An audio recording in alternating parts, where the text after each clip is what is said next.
The text arrived while I was standing in the dark kitchen, the new house still smelling of paint and promise. "Aye, Lawrence, we love the house you bought us. But my mother Dorothy wants Thanksgiving to be just immediate family." Immediate. The word landed like a blade set gently against my throat. I stared at the screen. The kettle screamed itself dry behind me. I let it scream. My thumb hovered. I imagined the table I wouldn't sit at, the chairs I paid for, the quiet calculation behind a smile I had trusted. I typed one word: understood. I didn't ask who decided what immediate meant. I didn't ask why gratitude curdled so quickly into exclusion. I didn't ask because I already knew. Questions invite lies. Silence invites mistakes. That night I drove past their house, lights on, curtains half drawn. A silhouette leaned close to another. Not my son's shape, too tall, too intimate. The glass reflected my face back at me, older than I felt, calmer than I should have been. I parked across the street and sat there until the lights went out. By morning, I had made a decision that felt less like anger and more like alignment. I bought the house next door. No one saw it coming. They told me Thanksgiving would be quiet.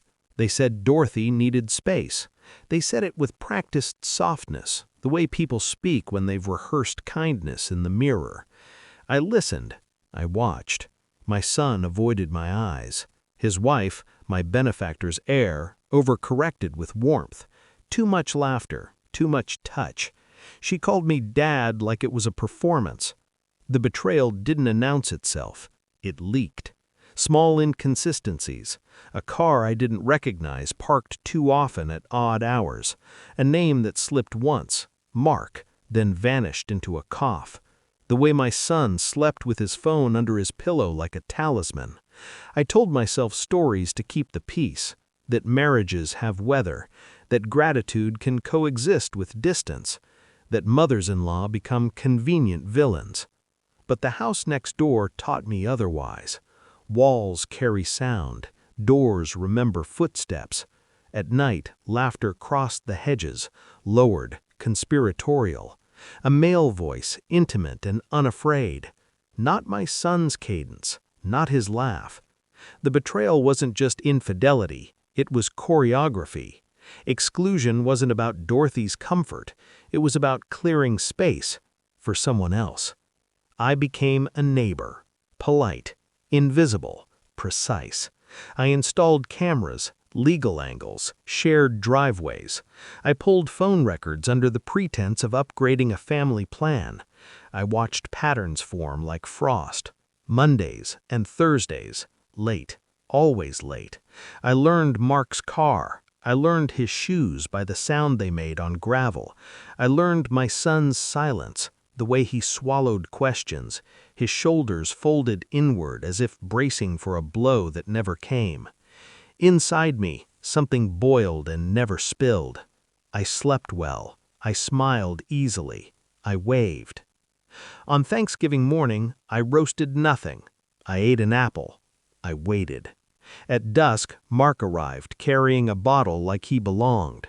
My son opened the door and stepped aside.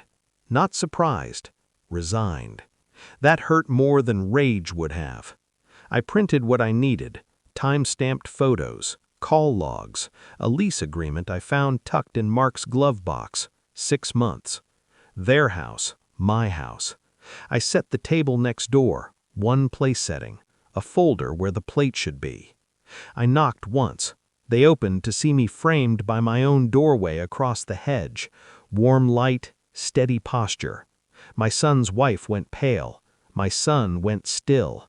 I held out the folder. No speech, no accusation. Paper does the talking when voices fail.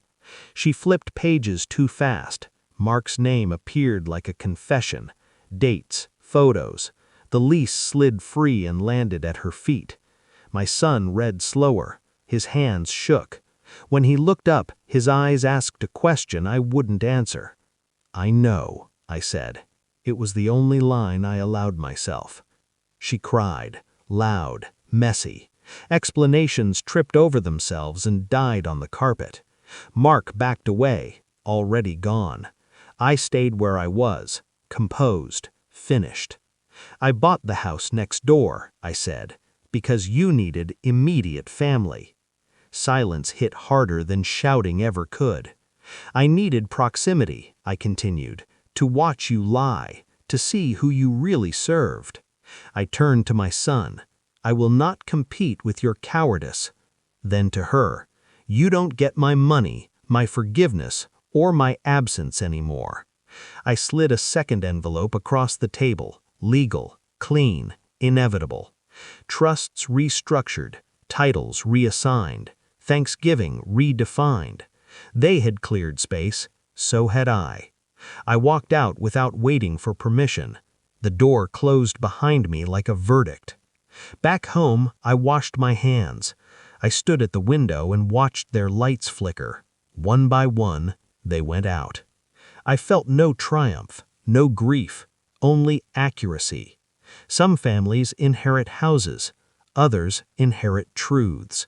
I chose mine carefully. When the phone buzzed, I didn't look. I turned off the light and let the dark keep me.